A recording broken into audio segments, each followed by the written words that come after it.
독재 타도, 이란 정권 붕괴, 자유를 쟁취하자. 1979년 이슬람 혁명이 있었죠. 그 이후로 무려 47년 만에 처음으로 미국과 이란의 최고위급 인사들이 한자리에 모였습니다. 21시간 동안 마라톤 협상을 벌였다고 하는데 결과는요? 완전한 결렬이었습니다. 자, 그럼 협상이 이렇게 깨진 지금 이란 앞에는 어떤 미래가 펼쳐질까요? 오늘 그 최악의 시나리오를 한번 들여다보겠습니다. 펜스 부통령이 기자회견에서 남긴 이 말, 이게 그냥 협상이 깨졌습니다 라는 선언이 아니었어요. 사실상 최후 통첩이었죠. 우리가 줄 수 있는 마지막 기회다. 이 제안마저 걷어차면 당신들 정말 각오해야 할 거다. 바로 이런 강력한 경고 메시지였던 겁니다. 네, 47년입니다. 정말 긴 시간이죠. 1979년에 국교가 끊긴 이후에 양국의 최고위급 인사가 처음으로 얼굴을 마주한 그야말로 역사적인 순간이었는데 결국 이 길고 긴 불신의 벽을 넘지는 못했습니다. 이 숫자 47이 이번 협상 결렬이 얼마나 무거운 의미를 갖는지 상징적으로 보여주고 있는 거죠.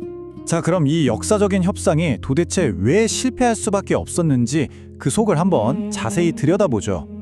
파키스탄이 중재에 나서서 양측은 정말 모든 걸 걸고 협상 테이블에 앉았거든요. 미국 측에서는 300명, 이란 측에서는 200명이나 되는 사람들이 모여서 21시간 동안 정말 치열하게 줄다리기를 했는데 결국 아무런 합의도 이끌어내지 못했습니다.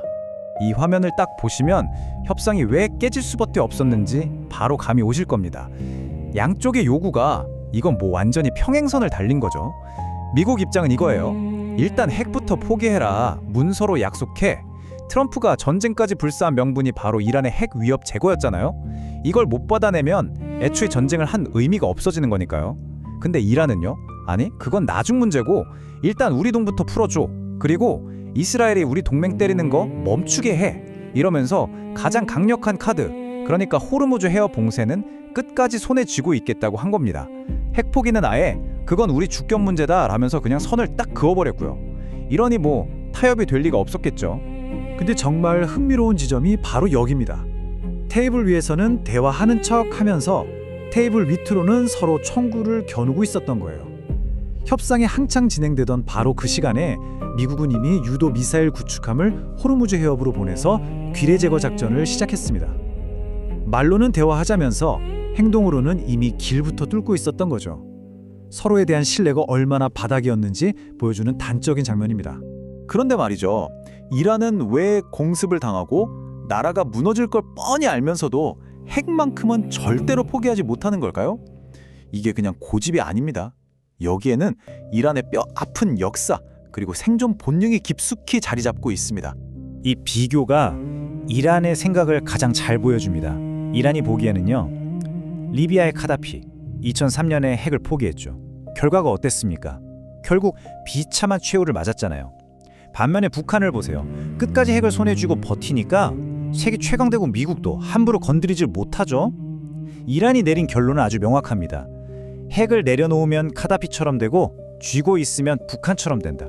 여기에 8년이나 이어진 이란 이라크 전쟁의 끔찍한 트라우마도 빼놓을 수 없어요. 당시 이라크가 화학무기를 썼을 때 서방 세계는 사실상 눈을 감아버렸습니다. 이란은 그때 깨달은 거예요. 아, 스스로를 지킬 힘이 없으면 또 당하는구나. 게다가 2015년에 맺었던 핵 합의를 믿었다가 트럼프한테 일방적으로 파기당하고 공습까지 맞았잖아요. 이런 경험들이 믿을 건 핵밖에 없다는 생각을 더욱 확고하게 만든 겁니다. 자, 지금부터가 오늘 이야기의 핵심입니다. 이란이 미국의 제안을 최종적으로 거부했을 때 미국이 어떤 계획을 가지고 있는지 그 시나리오를 단계별로 보여드리겠습니다. 이건 그냥 막연한 예측이 아니고요. 미국 행정부 내에서 아주 구체적으로 논의되고 있는 플랜입니다. 보시는 것처럼 총 3단계입니다. 첫째, 이란의 가장 강력한 협상 카드를 먼저 없애고, 둘째, 둔주를 아예 끊어버리고, 마지막으로 내부에서부터 스스로 무너지게 만든다. 그야말로 아주 치밀하게 설계된 연쇄 붕괴 전략이라고 할 수 있습니다. 1단계는 사실상 이미 시작됐습니다. 이란은 전 세계 원유 수송량의 20%, 그러니까 5분의 1이 지나가는 이 좁은 해협을 기뢰로 막아버렸죠. 세계 강제를 인질로 잡는 정말 강력한 카드였어요. 하지만 미국은 협상과는 별개로 이미 해군을 투입해서 이 기뢰를 제거하기 시작했습니다. 이 해협이 완전히 뚫리는 순간 이란은 가장 강력한 무기를 잃게 되는 겁니다.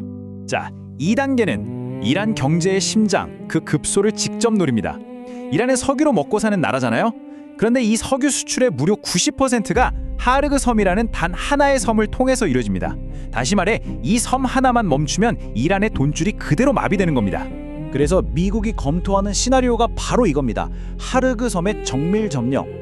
이란 본토 전체를 점령한 건 제2의 이라크 전쟁이 될 수 있으니까 부담스럽잖아요. 대신에 이 작은 섬 하나만 마치 외과 수술처럼 정밀하게 딱 도려내서 돈줄을 완전히 막아버리자는 거죠. 파괴하는 게 아니라 장악을 하면 국제 유가가 폭등하는 것도 막고 이란의 석유를 미국이 통제하는 카드까지 쥐게 되는 겁니다. 이제 마지막 3단계, 내부 붕괴입니다. 사실 이건 이미 벌어지고 있는 현실이죠. 이 차트 좀 보세요. 불과 몇 년 전에 1달러에 4만 리알이었던 화폐 가치가 지금은 16만 리알을 넘어섰습니다. 이게 무슨 뜻이겠어요? 국민들의 재산이 사실상 휴지 조각이 되어버렸다는 겁니다. 이런 끔찍한 경제 붕괴는 47년 만에 가장 큰 규모의 반정부 시위로 이어졌습니다. 정권은 총을 쏴서 시위대를 짓눌렀지만 불씨는 꺼지지 않았죠. 자, 여기서 결정적인 지점이 나옵니다. 만약에 하르그섬 시나리오가 현실이 돼서 석유 수출이 완전히 막히면 정부는 군인들한테 월급 줄 돈조차 없어집니다. 그럼 군인들이 목숨 걸고 정권을 지켜줄 이유가 사라지는 거죠. 1979년에 군부가 왕에게 등을 돌리면서 왕조가 무너졌던 바로 그 역사가 반복될 수 있다는 겁니다. 하지만 이렇게 사방이 꽉 막히고 벼랑 끝에 몰린 정권이 과연 순순히 무너지기만 할까요? 역사를 보면 궁지에 몰린 독재 정권은 항상 가장 위험하고 극단적인 선택을 하곤 했습니다. 이란에게도 아직 마지막 카드가 하나 남아 있습니다. 네, 바로 핵무기 완성입니다. 어차피 이렇게 무너질 바에야 모든 걸 걸고 핵을 완성해서 북한처럼 되자. 이란 내의 강경파들이 이 논리를 밀어붙일 가능성은 충분하죠. 체제가 무너지는 절체절명의 상황에서 핵무기 하나만 손에 쥐면 미국도 더는 함부로 못 건드릴 거라는 계산입니다.